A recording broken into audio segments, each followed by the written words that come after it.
Hi everyone, we're Project 565. I'm Avery. I'm Anna. I'm Owen, and we also have Ari, who's not here with us right now, but he's still going to be part of our presentation. And today we're going to be talking about a problem that's really prominent in our society right now, and a proposal we have to fix it by utilizing science and art together. So, global warming and climate change is a threat that is directly threatening all life on Earth. It's a human-made problem, but we can also find ways to fix it. The main problem is the carbon emissions, which is coming from the increased industrialized kind of economy that we have. So we decided to think of a way to fix that and reduce emissions, and we're going to use photosynthesis with plants to try to accomplish that.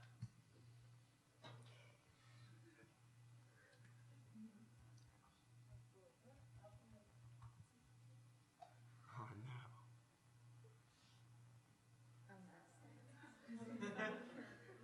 Is the volume up? Yeah, the volume's up.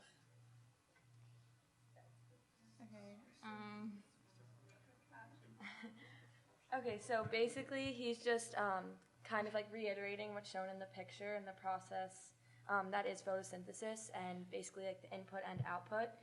So the main thing that we're focusing on is the input, which is carbon dioxide, and we want to get the photosynthesis process in plants to absorb more carbon dioxide to reduce greenhouse gases. Okay, so we did previous research on other genetic engineering that has been done on plants. So genetic engineering has been proven 20% more effective during photosynthesis, and there's been other genetic modifications such as pest resistance and less sensitive to herbicides.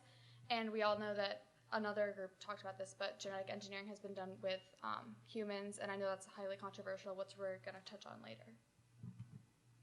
Okay, so our proposal is to combine art and science in a way that we're using both genetic engineering and also the negative effects of global warming. So we're combining that to come up with a solution, which is genetically modifying plants to take in more carbon dioxide in order to reduce greenhouse gases. So one of the main enzymes that we're going to be talking about today is rubisco, and rubisco is a carbon-fixing enzyme that's found in all photosynthetic plants. And it reacts with both carbon dioxide and oxygen from the air, which actually slows down photosynthesis because oxygen is a product of photosynthesis. But we found that the rubisco protein that's found in cyanobacteria is found in a structure called the carboxysome, which is what Avery did an illustration of here. And the carbon dioxide is actually concentrated in this structure, so the oxygen isn't mixed in, so photosynthesis is actually produced faster. And so we wanted to replace this gene from the cyanobacteria into a hemp plant, which we found would be best to use for other reasons. So now we're just moving on to the lab section of our project. Okay. I hope it works. All right. It's up on this. Yeah, it's up on the computer as well. Oh, that's true. So that the atmosphere would become more okay. clean.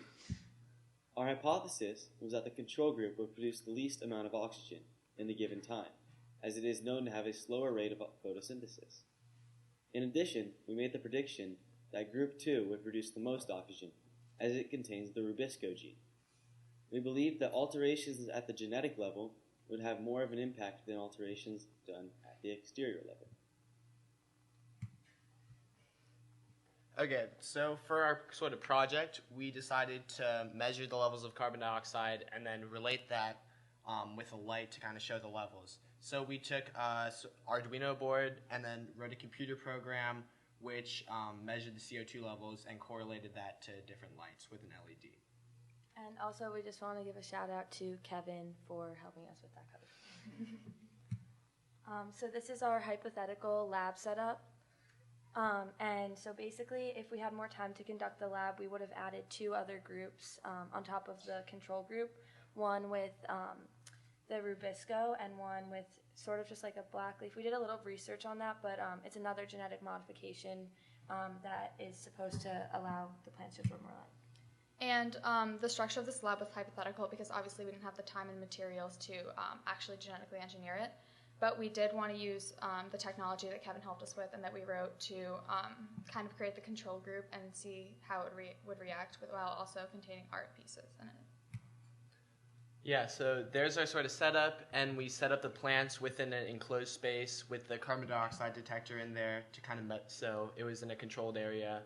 And yeah, so we saw that the carbon dioxide levels dropped over time as the plants completed photosynthesis.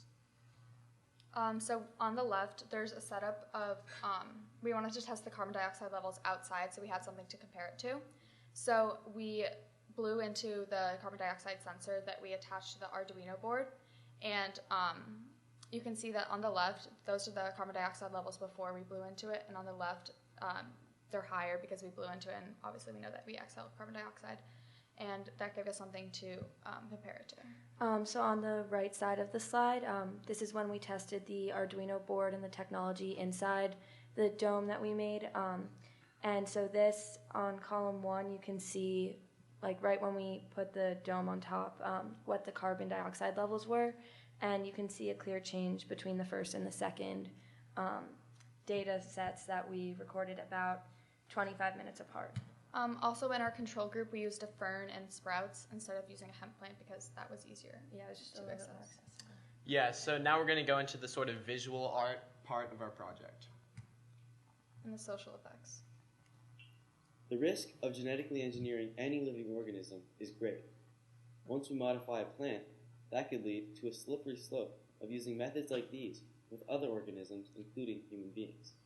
And this is a significant controversy in the world we live in today. So just going off of what Ari said, by the way, he illustrated that drawing on the other page, but I drew a cartoon to go off of what he said based on the morals. So this just like shows what happens kind of like when you industrialize something that maybe isn't supposed to be industrialized, and there could just be a lot of negative repercussions from genetically engineering plants, because it could have negative effects on other parts of the ecosystem, or just like it's kind of going against nature. This is just another one. It's like a little chloroplast. This is based on the blackleaf demonstration, which is like that genetic modification is kind of taking over the job of a chloroplast. And we wanted to talk about other benefits that would have with the use of the plants. So the hemp plant can also be used to create microplastics that are biodegradable and can be used for fuel, construction materials, and utilized to make clothes without using natural resources. So to conclude, we were able to measure the levels of photosynthesis in the plants using the Arduino board and the CO2 sensor, and we correlated that to the light source, and then we also researched possible uses for larger scales, like using hemp as a possible plant for that. So we hope for the future that this would be able to be used on a large scale, and like hopefully you'd be able to have a massive field outside a city or something, which of these genetically modified plants, which could help reduce the carbon emission levels and hopefully kind of stop or even reverse global warming. Also, if you're interested in seeing our project, it's sitting outside in the lobby, so afterwards. Thank you.